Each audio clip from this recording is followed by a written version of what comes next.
તારીખ 15/9/2011 મુંબઈ. સ્વામીશ્રીનો આરામનો સમય થઈ ગયો હતો એટલે પત્ર લેખનની સેવા કરી રહેલા ધર્મચરણ સ્વામી રૂમમાંથી બહાર નીકળવાની તૈયારી કરી રહ્યા હતા. સ્વામીશ્રી કહે, કેમ આઘા પાછા થાવ છો? ધર્મચરણ સ્વામી કહે, આપના આરામનો સમય થઈ ગયો છે. સ્વામીશ્રી સૂતા સૂતા જ ઘડિયાળ તરફ હાથ લંબાવીને કહે, હજી ઘણી વાર છે, હજી એક કાગળ તો વંચાયો નથી. સ્વામીશ્રીની પત્ર વાંચનની ધગસ જોઈને ધર્મચરણ સ્વામી મંદ મંદ હસતા હતા. સ્વામીશ્રી કહે, હસો છો શું? તમે તમારું કામ ચાલુ કરો, જે 2-3 ટપાલ વંચાય તે વાંચી લઈએ.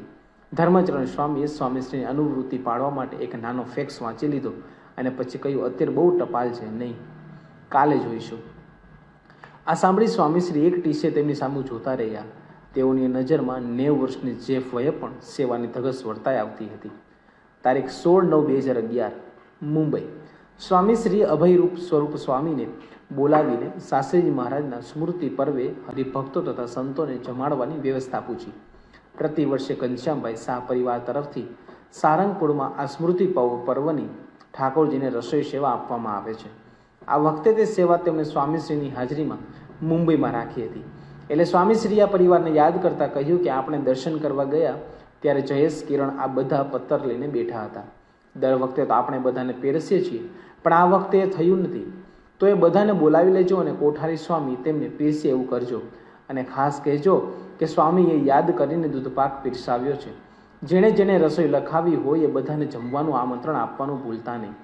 જેઓના ઘરેથી આવી ન શક્યા હોય તે એ બધાને ઘેર પ્રસાદીનો દૂધપાક મોકલજો. આટલું કહીને સ્વામીશ્રીએ શું શું રસોઈ કરી છે એ પણ પૂછ્યું. અભય સ્વરૂપ સ્વામીએ રસોઈની વાનગીઓ ગણાવી, એમાં પતરવેલિયા બોલ્યા. એટલે સ્વામીશ્રી કહે, તમે જાતે જઈને જોઈ આવજો, પતરવેલિયા ચીકણા તો નથી થઈ ગયા ને? સ્વામીશ્રી નાનામાં નાની સંભાળ સૌની રાખે છે. ઔરંગાબાદથી આવેલા બિપિનભાઈ સોની ઘનશ્યામ મહારાજના ખંડમાં બેઠા હતા. અભય સ્વરૂપ સ્વામી તેઓનો પરિચય કરાવવા નજીક આવ્યા. તેઓ કાંઈ બોલે એ પહેલાં સ્વામીશ્રીએ તેઓને કહ્યું કે તમે મને ઓળખો છો? આમ કહીને તેઓની સેવાની વાત સ્વામીશ્રી જાતે જ કરવા લાગ્યા. સ્વામીશ્રીની આત્મીયથી સૌ તાજુબ થઈ ગયા. દુબઈથી આવેલા રોહિતભાઈ પટેલના સુપુત્ર ચિરાયુ તેઓના બંને નાના શિશુઓને લઈને દર્શને આવ્યા હતા. એક શિશુ ઊંઘી ગયો હતો. સ્વામીશ્રીએ એની સામે દ્રષ્ટિ કરી. ચિરાયુને ઉઠાડવાની કોશિશ કરી, પણ ભણ ઊંઘમાં હોવાથી એને આંખ જ ન ખોલી. સ્વામીશ્રીને ઇશારા દ્વારા કહ્યું, ઉઠાડ. ચિરાયુ એને ઢંઢોળ્યું, તેને માંડ એણે આંખ ખોલી. એ પ્રક્રિયા દરમિયાન સ્વામીશ્રી ત્યાં જ પ્રતીક્ષા કરતા રહ્યા. ઉઠ્યો ત્યાં સુધી સ્વામીશ્રીએ શિશુ માટે ટાઈમ આપ્યો.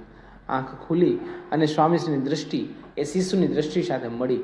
પછી હસતા હસતા સ્વામીશ્રી અન્ય હરિભક્તોના પરિચયમાં પરોવાયા. જાણે નવજાત શિશુના આત્મા સાથે સ્વામીશ્રીએ જુગ જુગની જૂની ઓળખાણ તાજી કરી લીધી હતી. તારીખ 12/9/2011 મુંબઈ. આજે ભાદરવા શુદ્ધ પૂનમનો દિન હતો. આજે સ્વામીશ્રીના જીવનની 1111મી પૂનમ હતી. એ સંદર્ભમાં આદર્શ જીવન સ્વામી કહે, આ રીતે 1235મી પૂનમ સુધી આવાને આવા રહેજો. સ્વામીશ્રી કહે, ભગવાન બધું સારું કરશે. કોઠારી સ્વામી કહે, આપ છો એટલે આનંદ છે. સ્વામીશ્રી કહે, યોગી બાપાનો આનંદ છે. મહારાજ સ્વામી કરતા છે.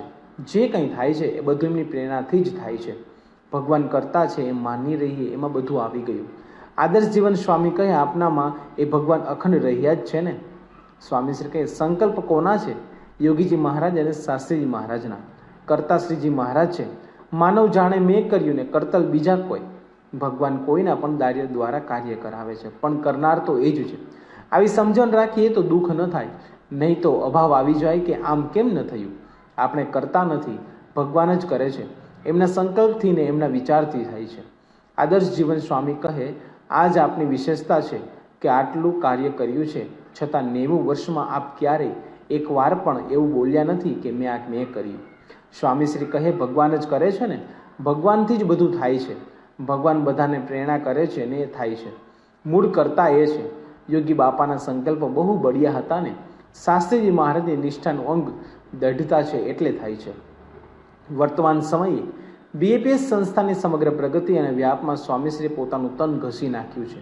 તેમ છતાં પોતાના ગુરુવર્યોના ચરણે જ યશ પુષ્પાંજલિ ધરવાનું તેઓ ક્યારેય ચૂકતા નથી.